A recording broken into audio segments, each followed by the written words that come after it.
talking about your business ventures, because you have the record label, but then you also have like the hat I see. Yeah. So what other business ventures have you? So we have the record company. We have a music festival called LoudFest. Mm-hmm. This year's December 3rd through the 5th. It's the largest independent music festival. We have 100 plus independent artists perform every year. Last year we had Zero, Baby Bash, Lil Flip, Lil Kiki. But then we also had artists come from New York, New Jersey, Delaware, Atlanta, Arkansas, Nevada. We have another event called the Great State of Texas Food Truck Festival. We have our merchandise, our loud music, and our loud hats, hoodies, sweatshirts, tracksuits. Okay. We have a vodka coming out called Next Vodka. Hopefully that should be rolling out this summer. We supposed to have the samples in the next couple of weeks. I just did a business venture with a financial company called the FinTech Group, the Financial Tech Group, and it's just figuring out algorithms and software to help people gauge the stock market better. Okay. So we're just looking to do different things and expand the portfolio and expand our brand. So we're always trying to figure out ways to make the music influence other business ventures. Got you. So do you invest in the stock market yourself?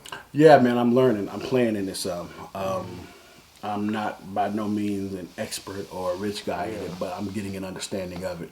I really like cryptocurrencies a lot.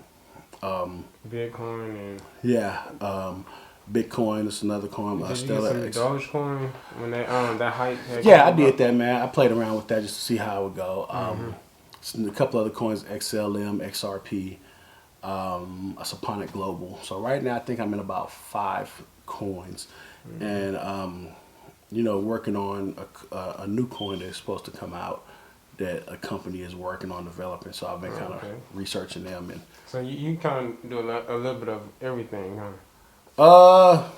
Yeah, but I try to keep everything attached to the music. Okay. Now the financial stuff I'm slowly moving towards is not attached to the music, but I got into it because of the music, because of music is going to go towards blockchain, blockchain sales and cryptocurrencies. So I know, you know what? Let me get ahead of the curve. Let me be right, because I want to do a record deal, and instead of giving us an advance of $250,000, give it to me in Bitcoin. Okay, yeah. Instead of just giving me give it to me in Bitcoin. So and let you me would prefer Bitcoin versus actual cash? Depending on the deal. Okay. Depending on the deal. So back on LoudFest exactly, can you talk about how much that is for an artist to actually participate? So an artist submits, they buy a submission ticket for $25. So just like other festivals, including South by, they pay $40 to submit, to send their information in, right? If they don't get selected, they don't get selected.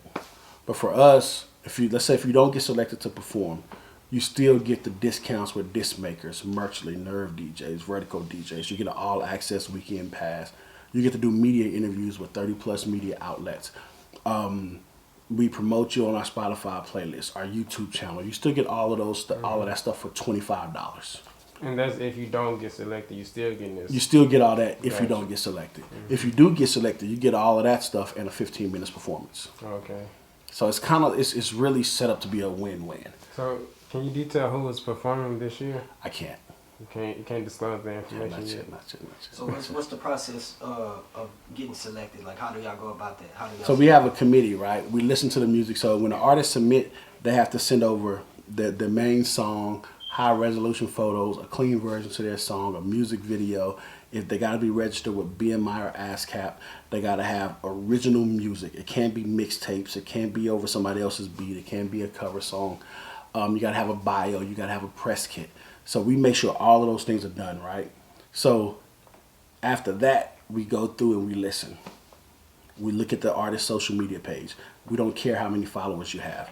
You can have 500 followers or you can have 500,000 followers.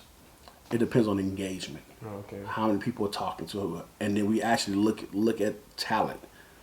Can you really sing? Are you different? Is there any originality to you whatsoever? And what makes our job easier, most of the people that submit aren't going to have all their business in order. So that automatically eliminates them. And then when you got, on the hip hop side of things, when everybody is saying the same thing and looking the same way, talking the same, using the same ad libs, the same type of beat, the same looking video, it's a luck of the draw. Okay, we'll take these two. The other ones, it's just that you didn't do anything to stand out. So that's the thing. The most important thing to me is just stand out. Be different from everything else.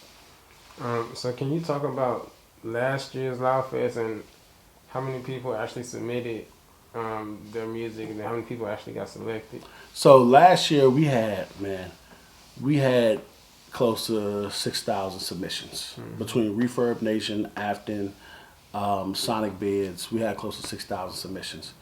We ended up normally we have 100 performances, but last year we did 223 live performances.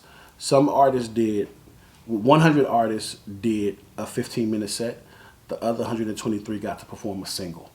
And I did that because of COVID.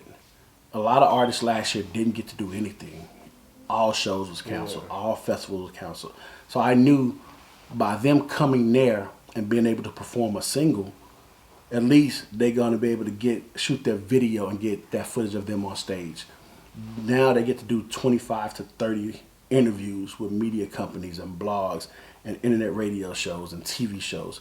So they were able to get so much content that one weekend that they missed out on all year because of the pandemic. Yeah, gotcha. So that's why we had so many last year.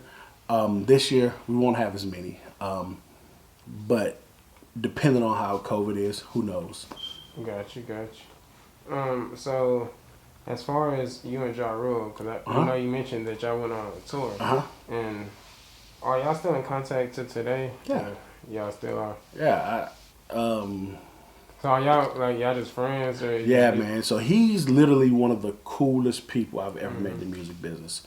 From the first show we did with him, he embraced Tim as an artist. When we first met him and we were backstage, he was like, okay, so you Tim Ned. So he knew his name just from seeing him on the flyer and the advertisement.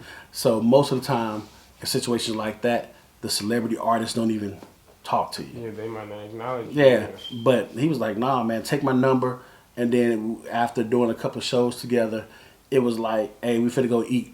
Hey, grab y'all stuff and come in our dressing room. Because our dressing room, it'd be like me, Tim, DJ Staso, a bottle of vodka.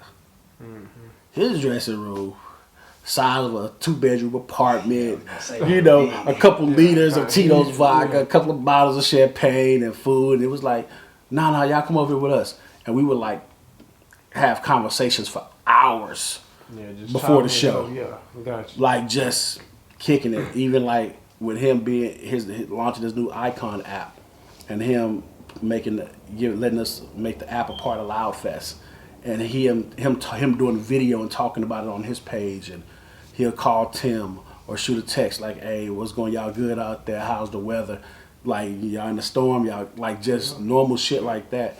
And then sometimes I'll be in the car and the Ja Rule record will come on, the light bulb will be like, "Oh shit!" Like, yo, this is it's real. like this dude is really man. Watching him perform, and it's 8,000 people in the crowd.